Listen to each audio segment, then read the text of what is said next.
നല്ല പ്രതികരണമാണ്. മഴയൊന്നും വാസ്തവത്തിൽ ഇതിനെ ബാധിക്കില്ല. മാത്രമല്ല, എന്റെ പിതാവില്ലാത്ത ആദ്യത്തെ അസംബ്ലി തെരഞ്ഞെടുപ്പാണിത്. സാധാരണ എല്ലാ തെരഞ്ഞെടുപ്പുകളിലും എന്റെ പിതാവിന്റെ കൂടെയാണ് ഞങ്ങൾ കുടുംബസമേതം വരുന്നത്. അത് അദ്ദേഹത്തിന് നിർബന്ധമായിരുന്നു. അദ്ദേഹം ഞങ്ങളുടെ ID കാർഡ് പോലും അദ്ദേഹത്തിന്റെ സേഫ് കസ്റ്റഡിയിലാണ് ഉണ്ടാവുക. ഞങ്ങളെത്തുന്ന ID കാർഡ് തരാൻ പോലും വിശ്വാസം ഉണ്ടാവില്ല. വോട്ടിങ്ങിന് വരുമ്പോൾ മാത്രം അന്ന് രാവിലെ എല്ലാവരുടെ ID കാർഡ് എടുത്ത് തരും, മക്കളുടെയും പേരമക്കളുടെയും ഒക്കെ. അതുപോലെ വോട്ടിംഗ് കഴിഞ്ഞ് വീട്ടിലെത്തിക്കഴിഞ്ഞാൽ ഉടനെ തന്നെ ID കാർഡ് അദ്ദേഹം തന്നെ, പിതാവ് തന്നെ വാങ്ങി അദ്ദേഹം ഭദ്രമായി സൂക്ഷിക്കും.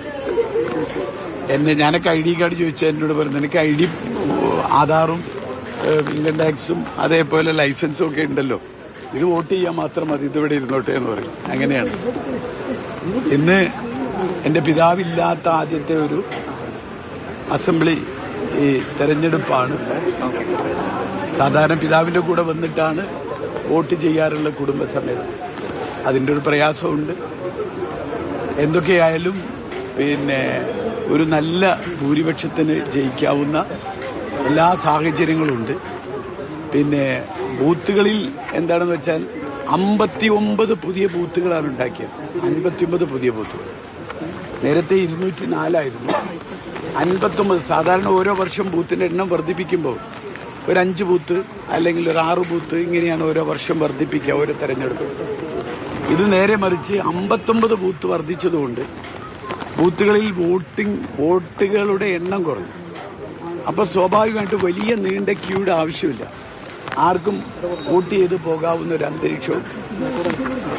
അപ്പോൾ അതുകൊണ്ട് തന്നെ പോളിംഗ് ശതമാനത്തെ ബാധിക്കില്ല എന്ന് തന്നെയാണ് വിശ്വസിക്കുന്നത്. നല്ലൊരു ഭൂരിപക്ഷം വരാനുള്ള എല്ലാ സാധ്യതകളും കാണുന്നുണ്ട്. കാലാവസ്ഥയുടെ പ്രശ്നങ്ങളൊന്നുമില്ല. കാലാവസ്ഥാ പ്രശ്നം എന്ന് പറഞ്ഞാൽ കാരണം അത് തെരഞ്ഞെടുപ്പ് പ്രചരണ രംഗത്തൊന്നും ആ പ്രശ്നം കണ്ടിട്ടില്ല.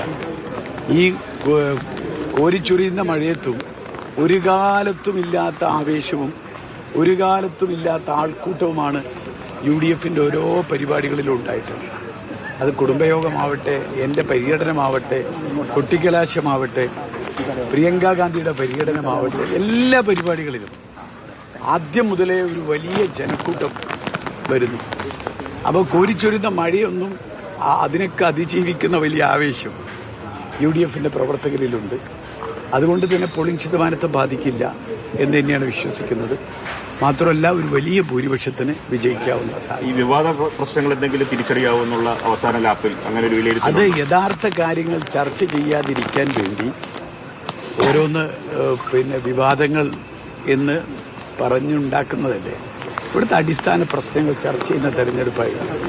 നിലമ്പൂരിന്റെ അടിസ്ഥാന പ്രശ്നങ്ങൾ ഈ ഓഗസ്റ്റ് 8-ാം തീയതി വന്നാൽ കവളപ്പാറ ദുരന്തം കഴിഞ്ഞിട്ട് 6 വർഷം തികയാണ്. ഓഗസ്റ്റ് 8 ഇപ്പോഴും 300 ചില്ലാനം ആദിവാസി കുടുംബങ്ങൾ ഇപ്പോഴും പ്ലാസ്റ്റിക് ഷീറ്റിനുള്ളിൽ കഴിയാൻ നിലമ്പൂർ.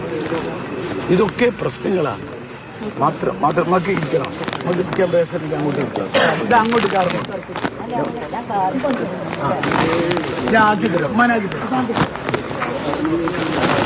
ഇതൊക്കെ അടിസ്ഥാന പ്രശ്നങ്ങളാണ്. ഇതൊന്നും ചർച്ച ചെയ്യാതിരിക്കാൻ വേണ്ടി ബോധപൂർവം ഉണ്ടാക്കുന്നത്. 9 വർഷമായി ഈ നിലമ്പൂർ അവഗണിക്കപ്പെടുകയാണ്. ഇത് ചർച്ച ചെയ്യപ്പെടുന്ന തെരഞ്ഞെടുപ്പാണ്.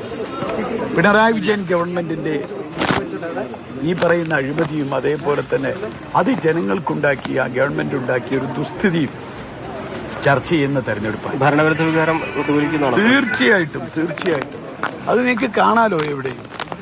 ഇപ്പൊ അടുത്ത കാലത്ത് നടന്ന എല്ലാ ഉപതെരഞ്ഞെടുപ്പുകളും നമ്മളത് കണ്ടതല്ലേ. മാത്രമല്ല, നിലമ്പൂരിൽ നിങ്ങൾ വന്നിട്ട് നിങ്ങൾക്കത് ബോധ്യമായിട്ടില്ലേ?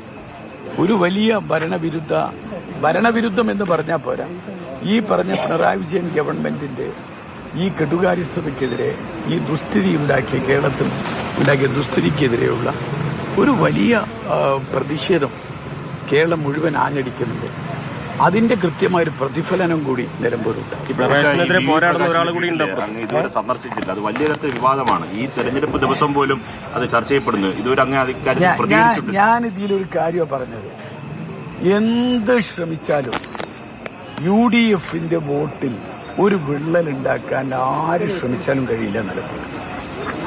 UDF വോട്ടിൽ ഒരു ചെറിയ പോറൽ പോലും ഉണ്ടാക്കാൻ, വിള്ളൽ പോട്ടെ, ഒരു ചെറിയ ഹെയർലൈൻ പോറൽ പോലും ഉണ്ടാക്കാൻ ആര് ശ്രമിച്ചാലും കഴിയില്ല. എനിക്കത് മാത്രമേ അതിനെക്കുറിച്ച് പറയാനുള്ളൂ. അതിനൊക്കെ പിന്നെ അത് നിങ്ങൾക്ക് തന്നെ ബോധ്യമായിട്ടുണ്ട്. ഒറ്റക്കെട്ടായിട്ടുള്ള പ്രവർത്തനം അത് കോൺഗ്രസും നകത്തും മുസ്ലിം ലീഗിനകത്തും മാത്രമല്ല, കോൺഗ്രസും മുസ്ലിം ലീഗും കേരള കോൺഗ്രസും RSPയും അടങ്ങുന്ന നാഷണൽ ജനതാദളൊക്കെ അടങ്ങുന്ന ഒരു വലിയ ജോയിന്റ് ആയിട്ടുള്ള നല്ലൊരു മൂവ്മെന്റ് അത് നിലമ്പൂരിൽ നിങ്ങൾക്ക് തന്നെ കാണാൻ സാധിച്ചിട്ടുണ്ട്.